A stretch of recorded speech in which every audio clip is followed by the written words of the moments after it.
All right, so we're going to get This to is a historic wild crossover 2. match. Yeah, we're going to get to historic crossover 2 right now. So we're going to move on to our preview of this one. I'm looking forward to this card. Before we get through the card, can I just ask you guys a question? Yeah, sure. Did New Japan care? Because it sure looks like they did not about this card. No.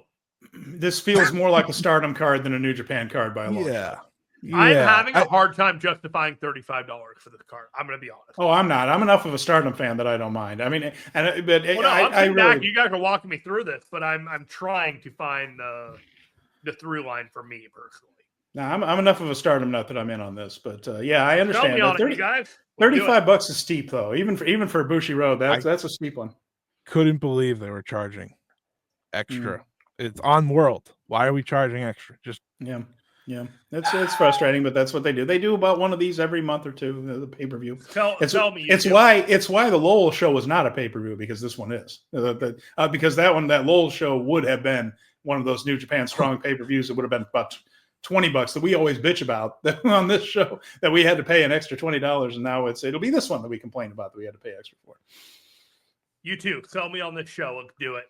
All right, so here we go. Now we have Scott on here. Now I'm not bad on Stardom, but just to give you an idea, and I'm going to put him on the spot. About a year or so ago or something, I guested on Scott's show once, and he never asked me back. So we need to have Scott here to do the Joshi stuff, because apparently I stunk out the joint. So here we go. We're going to go with the historic crossover 2. The first one is Aya Sakura Sayaka Karara. Rana Yagami. Sorry about that. I'm sorry about the name. So I'm going to start over. Hanako, Aya Sakura, Sayaka Karara, Rana Yagami, 4-way. Basically, Scott, these 4 are kind of sort of that generation's Young Lion class. They debuted generally around the same time. And Hanako has had a U.S. excursion. The others have been staying in Japan. I think all of them have a lot of potential. What do you see in this one? It's an interesting match to have basically all of the not rookies anymore, but younger ones in against each other. Yeah, all the 2023 rookies that are still with Stardom, all highlighted in this match. They like Hanako the most. I may disagree, but she's tall, so that she's different from everyone else, so it's a good thing for her.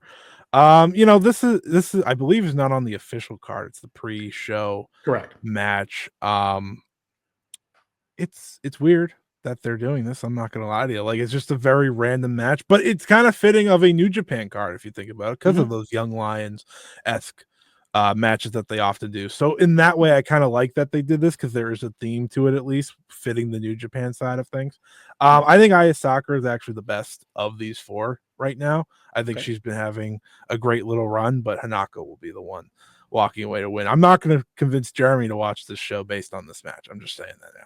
Well, but that's not, but it's not carrying that freight. Like you said, this is literally the pre-show match. Listed on the card, it's match 0. So, next one is that's a Stardom staple too, to be fair, is a match 0. So, and now next we have the Cosmic Angels team of Sayori Anu and Tam Nakano going up against Tomoko Inaba and Shuri from God's Eye. So, what do you see? What is this match? What story is this match telling us, Scott? Shuri is, of course, one of the best in the world. Tam is one of the most pushed. Sayori's fantastic. Tomoko is different than the rest of the group, but very talented, very young. What are they trying to say?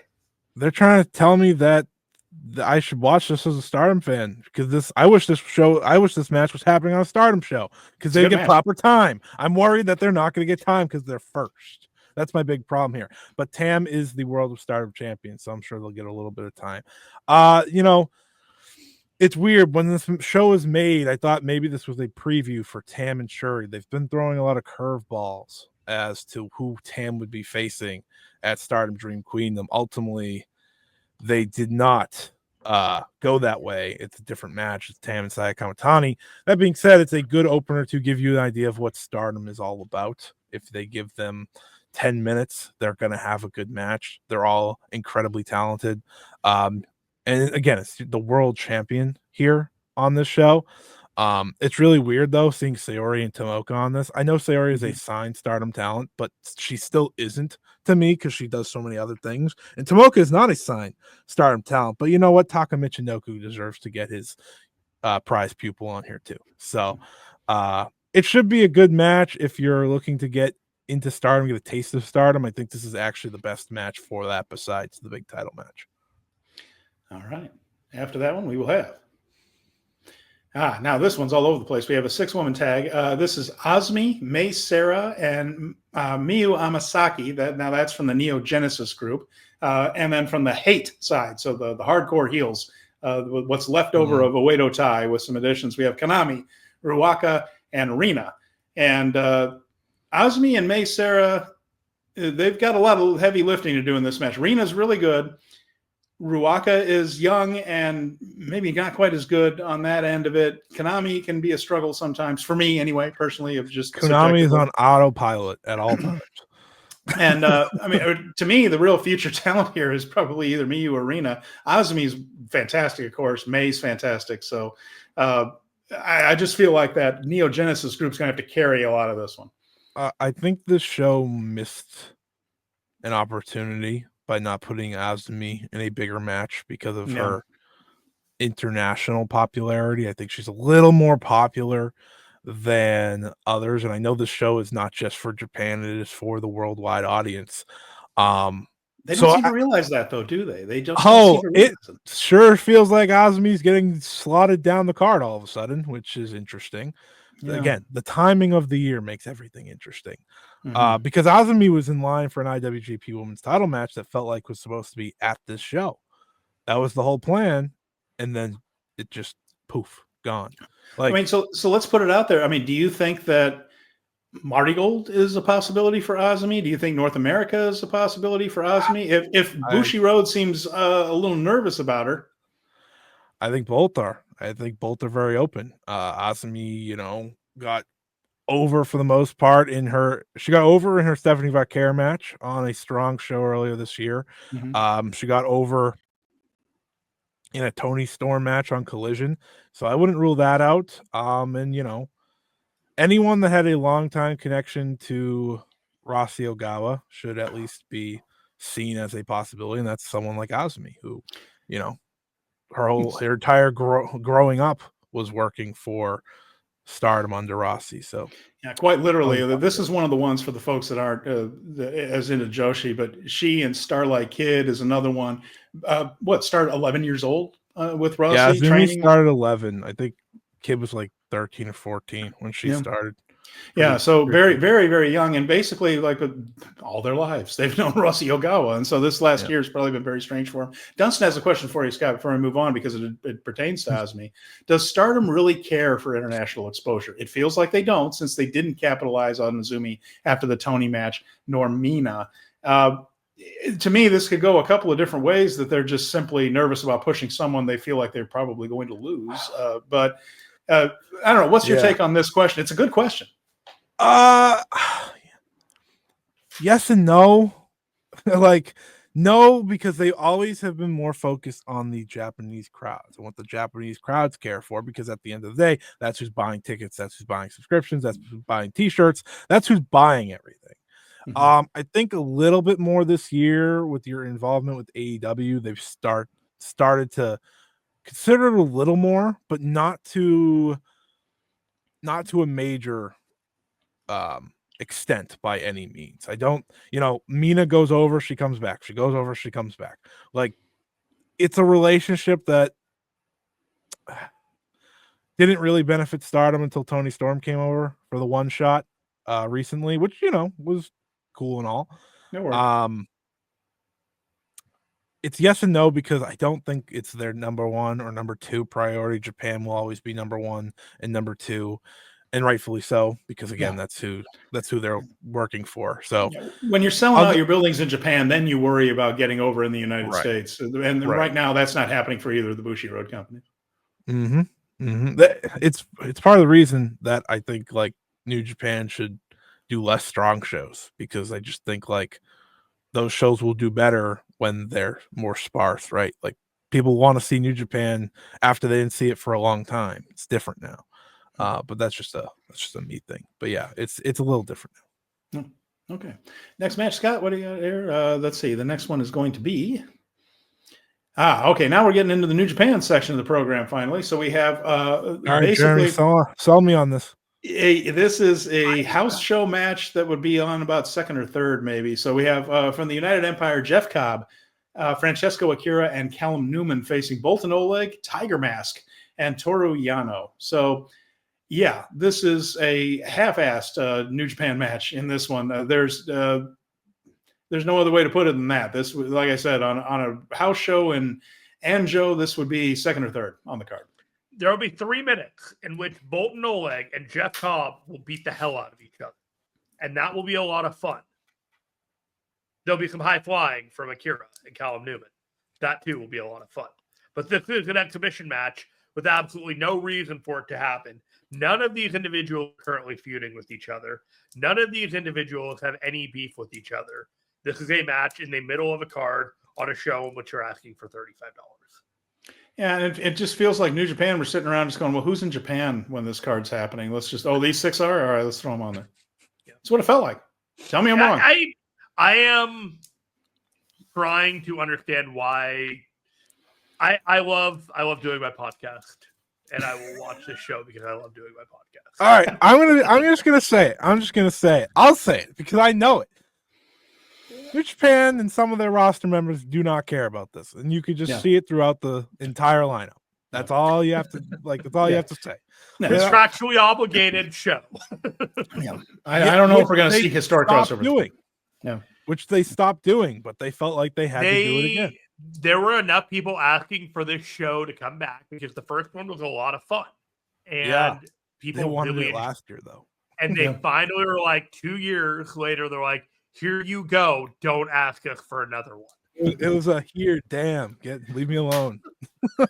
Here's our first mixed match of the night here. So on one side, we have the purest of the pure baby faces. Can't get more baby facey than these baby faces. The biggest baby faces that ever baby faced. On the one side, we have Hiroshi Tanahashi, Ryusuke Taguchi teaming up with the Stars faction, which is sort of the Stars version of Stardom version of Hantai. The all around good guys. Hanan and Saya Ida. So that's on the one side. And on the other side, you have the heels of the heels. We have Drilla Maloney, Gabe Kidd, Saya Kamatani, and Natsuko Tora. So what we have here is the first match that makes me nervous. And I've mentioned this before, is that, here's why I get nervous about it. And it's been months, and Gabe is doing a lot better. Okay? This is me looking right at the game. Gabe has been doing better. Gabe has been very reckless with opponents in the past. And Hanan is all arms and legs and weighs about 125. Saya Ida is, she's got like a powerlifting type of physique, but she's about 5 foot nothing. And the idea of Gabe going off script on this thing gives me the willies because sometimes he does stupid, reckless things in the ring. If he doesn't do that, and he hasn't for a while, as long as he doesn't do that, we'll be fine. We'll be fine. But I won't breathe fully deep breaths until this one's over because of Gabe. Drilla, I'm not too worried about. Saya Kamatani is being heavily pushed right now. I'm not the biggest fan of hers, but Natsuko is, Natsuko is the leader of hate. And so, we've got some big names on the Stardom side. We have Hiroshi Tanahashi on this side. So we'll see how it goes. Scott, tell me about what your thoughts are on this one now that I made my diatribe. Oh God, it's a match I look at. I'm like, man, I don't want this. I listen. I don't think it'll be that much of a worry because the matches where you're gonna get the intergender wrestling are later. And with people who are probably fine. There's only 2 after this that they have really intergender, I think. And we'll talk to them. Well, 3. Clark Connors has told me that will be one. And one of them is an intergender match, and the other's the main event. Yeah. This is a fluff match. Yes, it is a fluff match. Tanahashi. I look at Tanahashi and I'm like, you're the man that's making all these people do this, and I appreciate it because I know a lot of these people don't want to do it. So good for you. It'll be 10 minutes max. Kamatani's probably the one that should be winning because she's the only one featured in something big for these 2 companies right now. Yeah, she's main eventing Dream Queendom against Tam, right? Yes, you kind of want to build her up for the new eyes that, again, that's the hope of Historic Crossover. You have new eyes, hopefully become new fans of these shows. It worked the first time. This one's missing something. A few This match somethings. needs one good spot. That's it. Yep. That's probably what they'll get. It'll probably be Tora hitting Hiroshi Tanahashi. Honestly, they've already teased it in Tokyo Sports, so it'll probably be that. She'll probably like missed him or something, and that will be your big moment spot that you get, and everyone goes And, at least Tanahashi put himself in a better position than he did last time. When I hated what he did last Historic Crossover, so hopefully he'll do a little smarter job here, and at least he's working with a heel or something like that instead of smacking Micah across the face like an idiot. So we'll see. Hopefully it'll be better this time. So now on to an oddly curious match that I think I'm kind of here for. Great-O-Khan defending the King of Pro Wrestling Championship in a hardcore match against Suzu Suzuki. Now, a lot to unpack in this one if you really want to, but this is the intergender match, so will definitely be some male-female interaction in this one. We expect there to be more on this card than just here, but certainly here. Now, Suzu Suzuki, I'm not worried about her. First of all, I think editing. Sorry, yeah, I'm just seeing her arm cut off. I'm like, wait a minute. But yeah, that's true. In this graphic here, they've got a little bit of an odd cut here, and it does look like she only has half of a right arm. So does Khan. Yeah, both their elbows are gone. Tragic accident probably on the way there. But Great-O-Khan, I'm not worried about him. He can work this match fine. Suzu Suzuki has done death matches with Jun Kasai. She'll be okay. She will be okay, and she probably hits as hard as anybody there in the Stardom roster. So I'm not worried about this one. I think it'll be probably perversely entertaining. I just hope they don't do too much to each other. I'm not a deathmatch guy, so this type of stuff isn't my thing. But this is one time I'm not worried about the Stardom wrestler at all. I think Suzu's going to be just fine. One of the most curious matches on the card and potentially selling me on this show. You have to let Suzu go into the deathmatch bag that she retired in 2023 for this to work fully. Because obviously I know Suzu Suzuki is not winning this match.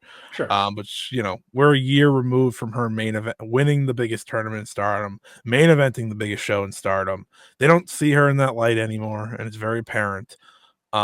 That being said, they trust her to be in this match, and they trust Great-O-Khan to be in this match. So I trust them to deliver in said match. Hardcore isn't really New Japan or Stardom's forte, so it's very interesting they've decided to go down this route in a match on a split show. But it's what Suzu does. It did once upon a time. She's good at doing the lesser hardcore match as well, not the full-on death match, but the fun. Oh, there's a table. Oh, there's a ladder, and chairs and whatnot. So yeah, and that's the thing. You hit it on the head there. It was like both these two kind of know what they're doing. So and as far as trusting him in this spot, that a Great-O-Khan's not going to go crazy. Suzu knows how to work this stuff, and it'll be fine. It'll be probably a decent version of this, and they're very highly unlikely to just go crazy with it. Great-O-Khan's been at multiple Stardom shows in the past, just as a guest. So something tells me he has an actual interest in this, and that's why he's the one in this match. So that helps for me as well. He'll probably work hard. He won't want to stink it up, and Suzu probably won't let him. I mean, that's she's good at these. So next we have the mixed tag. We have Taichi and Natsupoi teaming up against Tekla and Clark Connors. Now we saw the angle where Clark Connors came and speared poor Natsupoi in a Stardom show to kind of set this one in motion. So, just classic good guys versus bad guys here. Tekla and Clark Connors against Natsupoi and Taichi. My thought on this one here a little bit, Scott, I don't know how good this match is going to be or how good it can be. But my thought on this one is Taichi is at a higher point in the card than Clark Connors. Natsupoi is certainly at a higher point in the cards than Tekla. It would be weird if the good guys. This feels like just a babyface finish to me. Yeah, it has to be, because I need this Natsupoi Tekla feud that isn't good to end. It's been going and going and going for years, actually. Not months, Years. Yeah, It's just going been back to the Donna Del Mundo days when they were in the same faction and all that, Yes. or left. Point being, like, Tekla's not on Poi's level. And No. and if you have a bad match with Natsupoi, you're the problem. That's just my thought on that. It ain't Natsupoi. It ain't Natsupoi that's having trouble. Yeah. It's the direction they've gone. I know Tekla and Clark Connors are obviously very close, and they were a match to put together. And this, I will give them this. This is the most built match on the card. Yes. Yeah. They have put effort into building this. The problem is I am not interested in one side of it. But we'll see how it goes. Taichi's good in this role. Taichi's been, him and the Cosmic Angels have had a continuous thing going on for years now. So I'm happy it's him. They should both sing to the ring, and that is my point. I'm not asking, I'm demanding. And yes, the baby faces need to walk out with the win, because that should end this feud, and it just makes way too much sense where Taichi's going, obviously with Sonata, Natsupoi's your Wonder Stardom champion. There is no reason Tekla and Clark Connor should be winning this match. Taichi, of course, such a great singer, doesn't even have to move his mouth to do it. That's incredible. That's just how talented the man is. And so, it works perfectly. And again, you talk about guys that are kind of into this. I feel like, and who is and who isn't, right? But Taichi, you mentioned, has the longstanding thing with Cosmic Angel, longstanding. I mean, but it goes back a few years with Cosmic Angels. He seems to enjoy this. I think he's going to work hard. I think he wants this to be good. And, Clark went to the Stardom show at Corkin and did the angle. Twice. He seems into it. He wants to do it. So at least we're going to get effort here. We're not going to get T-shirt Taichi, such as it is. That's you know true. what I mean? That's true. You will get effort, and that's the hope. Hopefully, that's the upside. And that's what we're going to get in the next one. Here you go. So to me, this is probably the best match on the card. Almost certainly, really. So we have the IWGP title, Mayu Iwatani defending against Momo Watanabe. I have been banging the drum for Momo Watanabe for a long time. I think she's fantastic. I love her attitude. I love the heel, the little sneer she does right there. It's just that she's got the best attitude. She's a terrific worker. Mayu, one of the greatest of all time, might end up being the greatest of all time. Scott already thinks she is. So, again, what can go wrong here, Scott? Not a lot, right? This match is a very emotional one for me. This is the match. These are the two that really kept me into Stardom. I started watching Stardom because of EO. I stayed because of these two. Going through the years, it was always these two. Their matches through the years have been, I think I'd argue, they're the most consistent duo in the history of Stardom. You put them in a match, they're going to deliver. It's just what they do. And it's an emotional match for me because, there is a reality this could be the last time that they ever go one-on-one. And that's just something I've realized. I realized it when they wrestled in the 5-star and they had a great match. I'll realize it again here. Like, there's a real possibility this is the last time these two face off. And they have had title match after title match, tournament match after tournament match. Their tournament match from 2021 is one of the great Stardom matches of all time. It's a very special match for Stardom fans. It's old school Stardom at its very best. It is Mayu, Momo. You can't beat it. They're gonna go out there and try to steal the show because that's what Mayu does. That's what Momo does when she's on, and I know she's gonna be on for this match. There's no doubt in my mind. So you can't write the history of Stardom without talking a lot about both of these women. I mean, certainly Mayu, of course. I mean, the very first Stardom show was her first match, for the love of God. And now she is one of the best that's ever done it. Momo has been woven through the fabric of a lot of critical moments in Stardom history. So the idea that it might possibly be the last one is a big deal. This is not to be overlooked. And sitting here right now, November 14th, with long ways to go and in a business that changes a lot. As you feel right now, Scott, can you put a percentage? What's your percentage feeling that Mayu Iwatani leaves Stardom? Yeesh. 70. Wow. That's down from a year ago. Yeah, I mean, a lot of time happens, like there's been a lot. And they have went out of their way to keep pushing her. And now I think it's all just to lose to Tam in the end, so it doesn't matter. It always is to lose to Tam. It always is. It always is. And listen, that's their biggest story. That is their biggest thing. So I get it. But right now I'd say 70. It's still very high, but I don't know. It's been weird watching. Mayu's been in and out, in and out. You could just tell. But when it's time to go and do her job, which is put on a great match, it's what she does the best. And I think Mayu's in a very interesting spot. The most interesting spot. She is the most interesting name for me, obviously. Heading into the new year, I'm only at 70 because again, so much time has happened. You just never know. But yeah, if you were to say if she leaves or not, I'd say yeah.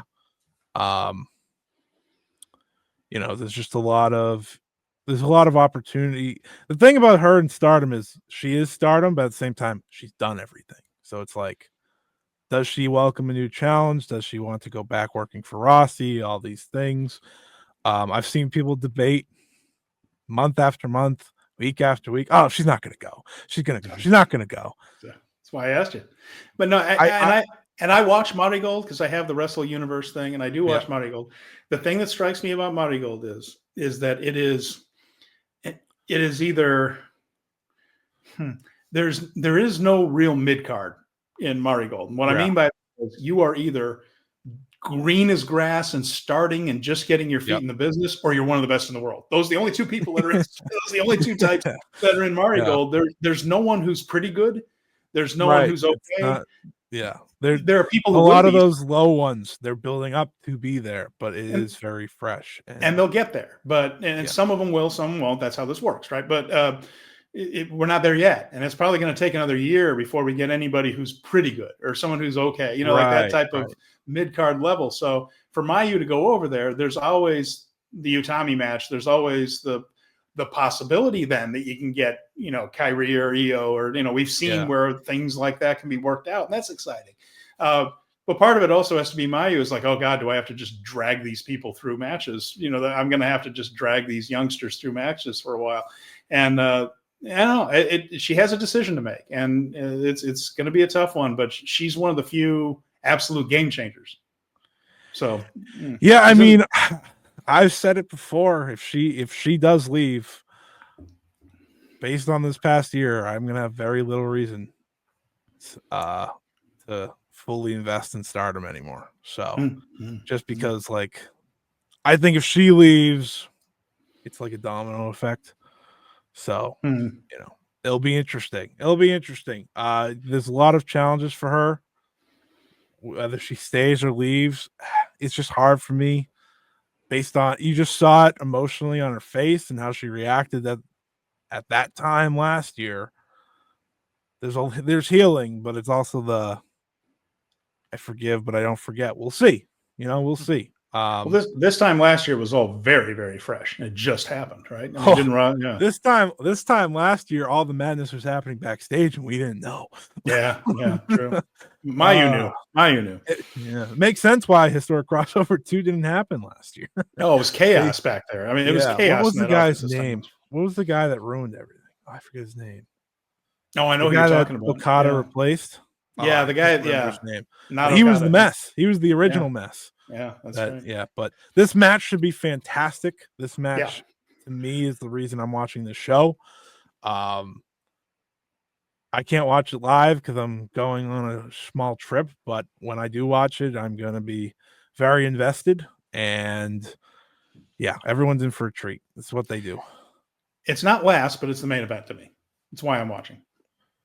Yeah. What is the main event, though? We got Deathbeat back. Desperado's return to the ring. Thank goodness. He was never going to miss this opportunity. No. Negative Ghost Rider. He and Starlight Kid are tight. They're buddies. And so they are teaming up, of course. Starlight Kid, El Desperado, who combined for one of the great masks of all time, the hybrid El Desperado Starlight Kid mask last time at Historic Crossover. They are taking on Micah, who has gotten a strong push with Stardom over the last couple of years. She got the run as the world champion, a little unexpected. She got the a little bit of momentum behind her, and they went with it for a while. And Micah is teaming with Zack Sabre Jr. So we'll have the IWGP champ and Micah against Starlight Kid and Desperado. And not a lot of storyline in this one. I mean, Starlight and Micah aren't feuding. There's no belt on the line here. Same thing with Desperado and Zach. But 4 people who are very capable of putting on a good match. It's weird to have this as the main event when you're getting Mayu and Momo, but here we are. Yeah. This is the Bushiroad new handpicked aces of the company on one team. It's the G1 winner, the 5-star winner. Mm-hmm. They have decided since the end of last year, Micah's who they want to go with. Obviously, Zach is now your IWGP World Champion. They've given him the ball to run with. Yeah. And then on the other side, Desperado won Super Juniors as well, so that's another tournament winner in there too. Sorry. And then on the other side is, the most popular duo. Like, they are very popular together. They're very popular apart.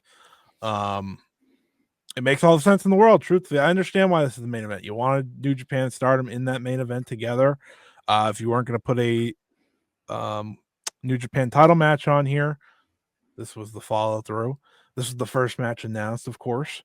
Yeah, it'll be fun. It'll be fun main event. Mm-hmm. And they're all going to work hard also. I mean, these are all 4 people here who want this to be good. And so this is, I mean, Desperado and Starlight Kid doing some tag team moves, that'll be pretty cool. Yeah. And I throws Kid onto Micah for Hurricanrana and stuff like that. That'll be fun. And Micah is one of the types who can't have physical. Like I said, I didn't like what was done with her and Tanahashi a couple of years ago, but it's not crazy to have some physicality with Micah and one of the guys in there too. I mean, that's fine. Especially Desperado, a junior heavyweight, might work out fairly well. And they'll come up with some clever stuff with that, I'm sure. They will. Desperado's show that he did earlier this year. Mm-hmm. He wrestled against Starlight Kid because that was the only opportunity to ever get to do it. Yes. And they had the crowd was going crazy. He just played heel against her, which was great. Because the crowd was going crazy for her. He was like, I know what to do here. And it's very simple work. I think him and Micah can do that with ease, Yeah. And Zach feels like the odd person out in kind of a way. He does. Oddly enough. Yeah, he does. Because I know Micah will do, she'll wrestle both of them. Zach's the IWGP World Champion. Yeah. So it's like interesting, but he was on this with Julia last time. So, he has a connection there, obviously, to the show. This is clearly something he's been interested in doing, just based on him being in one of the actual featured intergender tags last time. So, I think that's cool. And I like to see, I can always tell who's into it and who's not. These two I know are into the Stardom New Japan aspect. It's very funny though, we're running the show with Ospreay gone because he was the most into it all and he just didn't ever get to do it. He had to fight Shota instead. So that's right. In a way, I feel bad for him.